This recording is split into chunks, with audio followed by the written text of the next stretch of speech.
1995 Chevy K3500 6.5 liter turbo diesel. Doing the unlock here.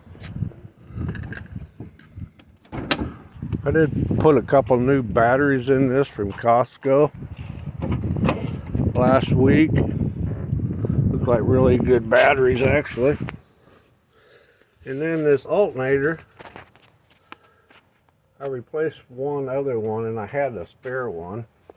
But it was a 100 amp alternator, and I tore this whole engine all apart and put cylinder head gaskets in it. But it's been kind of just a project. I've owned this truck for over 5 or 6 years. But I ordered an alternator,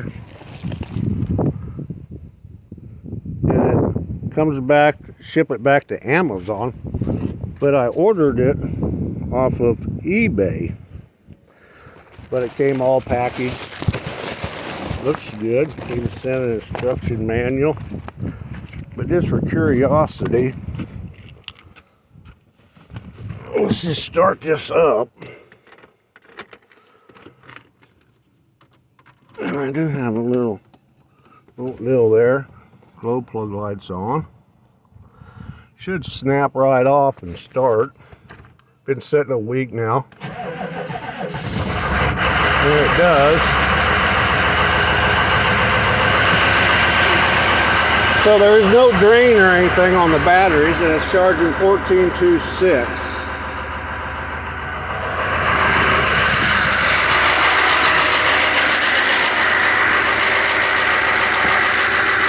All this came in Amazon packaging, but I didn't order it from Amazon. Well, you never really know who's telling the truth about anything anymore. Here's a new alternator though.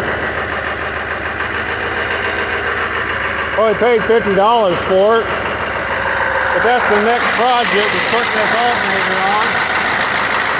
Noisy on 6.5. Here's a quick picture of me doing all this. It does stay at 1423. But whether there's really anything wrong with that alternator, I don't know. This show is charging good. But what I always thought was funny,